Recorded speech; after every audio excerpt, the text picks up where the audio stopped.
Allez, c'est parti.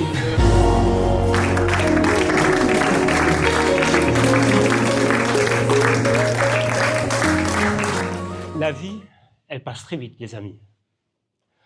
En sommes-nous les passagers ou les conducteurs de celle-ci? Ça, c'est une bonne question. J'espère que ce voyage sur cette route, vous aussi, vous allez pouvoir y trouver votre réponse. Ma mère a toujours dit que je ne suis pas un enfant comme les autres et que je suis différent. Ça, les copains, les amis ont tendance à dire « je suis souriant, je suis agréable, je suis solaire ». Là, ça devient intéressant et intriguant, être solaire. Mon voyage a démarré il y a bien longtemps, là-bas, en Algérie, relié à ma mère. Chaque battement de cœur, c'est l'amour et c'est la vie. Parfois, des sons, des bruits. Et là, ce sont les coups reçus dans la vie. Entre amour et colère, ma naissance arrive. Bienvenue au monde. Mon voyage a continué pour arriver jusqu'ici avec vous, en Provence. Une richesse culturelle. Vous êtes tellement magnifique quand je vous regarde. Vous êtes espagnol, vous êtes corse, vous êtes italien, comorien ou autre. Vous faites partie de mes proches, de ma mosaïque, car je suis ce que je suis aujourd'hui aussi grâce à vous. Une mosaïque vivante. Les liens construits font partie de moi, aussi une partie intégrante grâce à vous. Il y a des passages dans la vie, il y a des chapitres qui viennent toucher, qui viennent parler. Ma route vers le voyage m'a amené à me poser des questions et à en comprendre quelque chose. Le cœur est la clé de la vie. Ce chapitre, je l'ai appelé la chute. Deux chutes différentes, mais qui donnent du sens. La première me revient quand j'étais au CP, quand on est gamin, en jouant comme tous les gamins, comme vous, j'imagine, à cette époque-là. Mais sauf que je glisse, je tombe. Je me cache le bras, mais je ne dis rien. Je n'ai aucune émotion, je ne sens rien, je n'ai pas de pleurs. Étrange. Ma mère se rend compte rapidement qu'il y a un souci. On termine à l'hôpital, aux urgences, 4 fractures.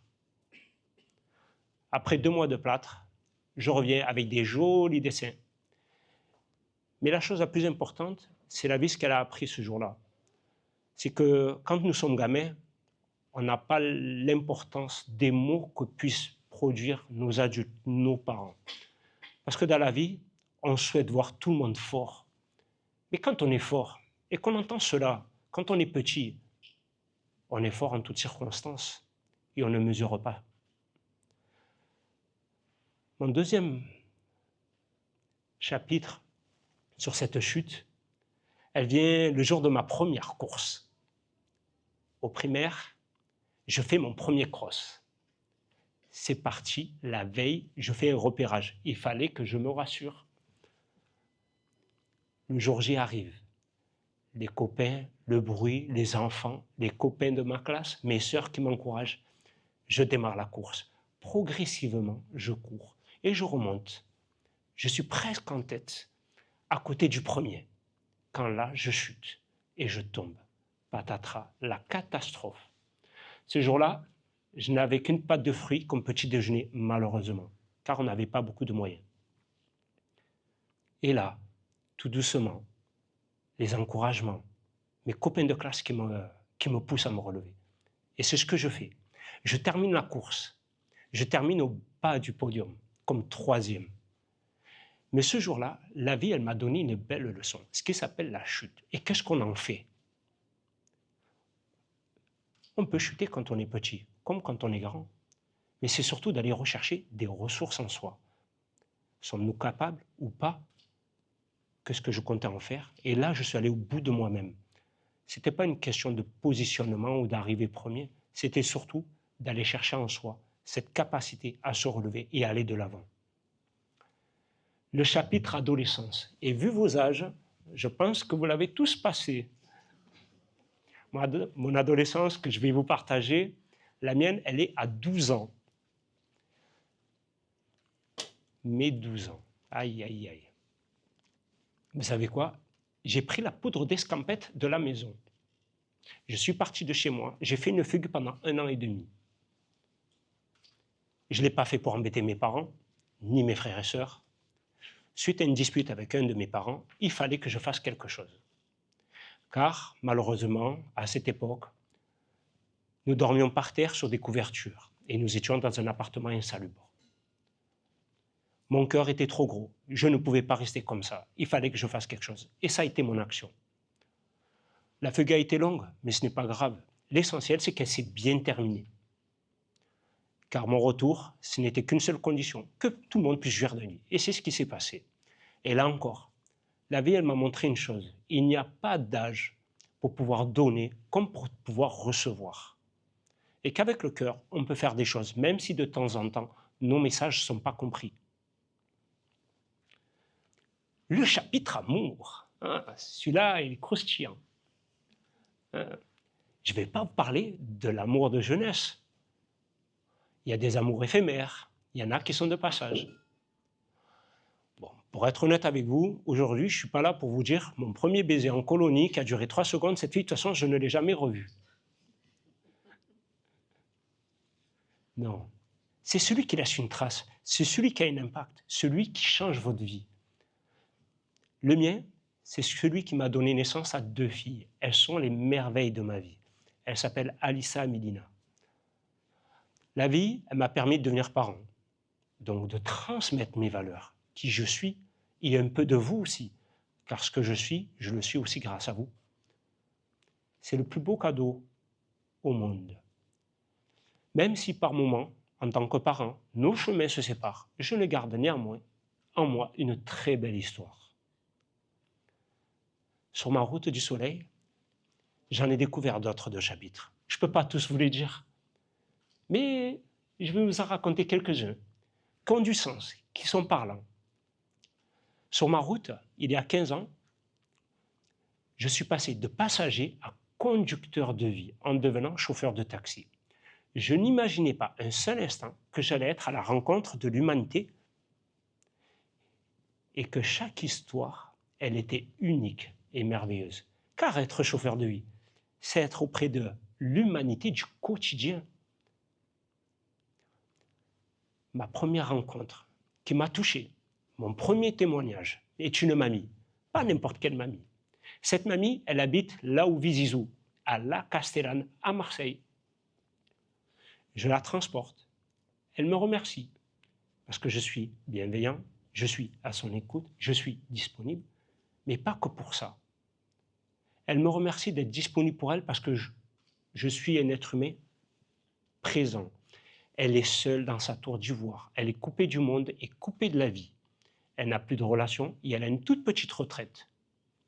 Donc elle sort très peu de chez elle. Sa seule relation, c'est le chauffeur de taxi et les jeunes du quartier.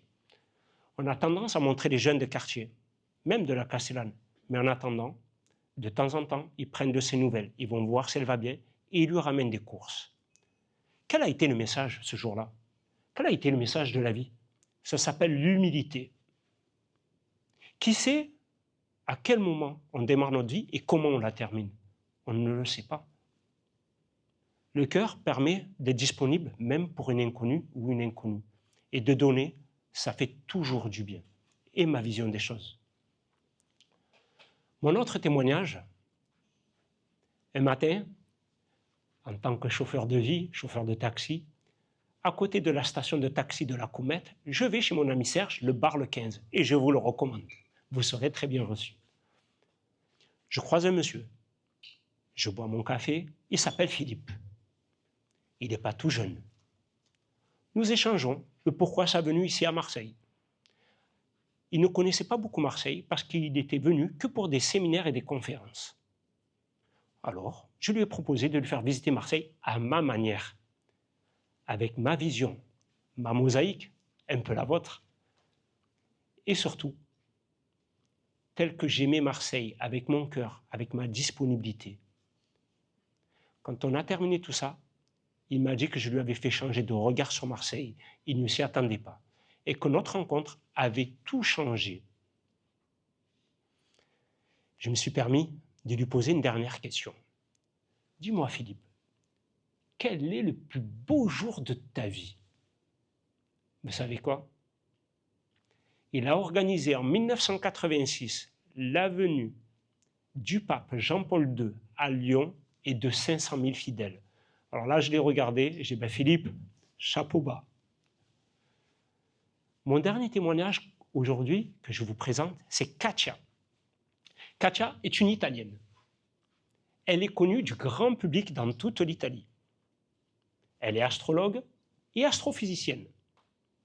Nous nous déplaçons en voiture. Je l'emmène visiter le Corbusier, la cité radieuse pour nous les Marseillais. Et nous échangeons, par-ci, par-là, de notre vision du monde et qu'est-ce que nous en pensons. Et nous nous sommes rendus compte qu'en fait, il était facile de communiquer. Car quand on parle avec le cœur, quand on est en alliance avec l'autre, quand on communique facilement, c'est beaucoup plus facile, c'est beaucoup plus agréable quand on est disponible. Je la dépose à l'aéroport, elle me dit « Kader, surtout ne change pas, reste comme tu es ». C'est étonnant venant d'une inconnue, mais c'est flatteur. À ce moment-là, je dis « ben merci beaucoup ». Elle me dit « par contre, va changer le monde ». Je dis ben, « je le changerai à ma manière. Et si tu viens à Rome, tu es mon invité ». Sur ma route du soleil, ce que j'en ai compris, la clé, c'est le cœur. Et je vais vous expliquer pourquoi. Parce que le cœur, le C de quoi? De communication. Parler, échanger, écouter est disponible. Le O de ouverture, c'est créer des liens, aller vers l'autre. Le E de émotion, nous sommes des êtres d'amour et émotifs, que nos sentiments, que ce soit de la colère, nous sommes des beaux êtres vivants. Le U d'unité, nous sommes plus forts tous ensemble quand on s'unit. Que dire du R, c'est la réussite. Elle peut être individuelle, elle peut être professionnelle, mais réussir sa vie avec un cœur plein, c'est bien plus joli. Marie du Soleil, elle m'a mené à un endroit qui s'appelle le monde du travail. Bon, je ne sais pas s'il y a des chômeurs, mais de toute façon, avant d'être chômeur, on a travaillé. J'entends tous les jours que dans le monde de l'entreprise, il n'y a pas d'âme et il n'y a pas de cœur. Pourtant, chaque jour, nous allons travailler tel que nous sommes, avec notre sac à dos, la vie de la manière qu'elle nous a façonné, nos émotions, notre façon d'être et notre façon de faire.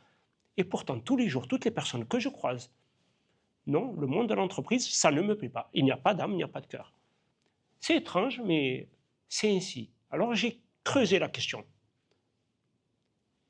Et j'ai croisé des dirigeants, des chefs d'entreprise, des gens intérimaires et bien d'autres.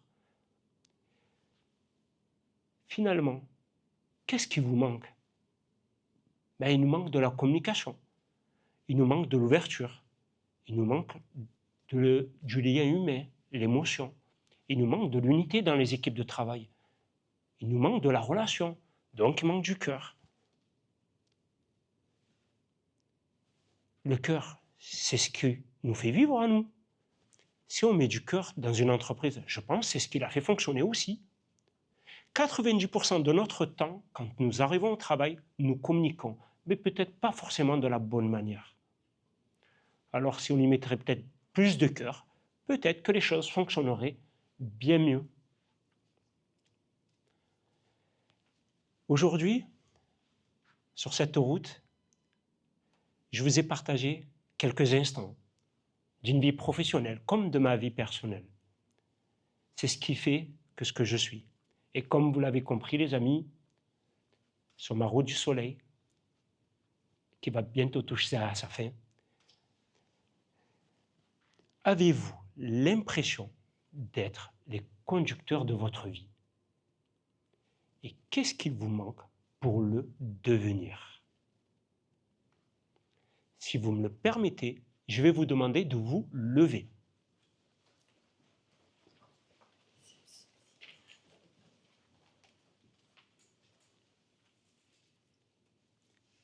et de fermer les yeux.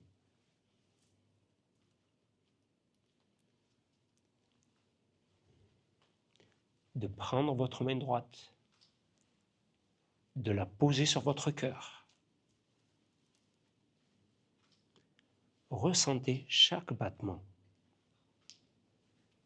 Ce cœur, c'est vous. Ce cœur, c'est la vie. Ce cœur vous permet d'être là, à l'instant présent, et de vivre. Ce cœur est l'amour. Un jour, ce cœur s'arrêtera de battre. Mais avant qu'il n'arrête, n'oubliez pas une chose, que vous aussi, vous pouvez changer le monde. Merci.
Merci Kader. Ça va?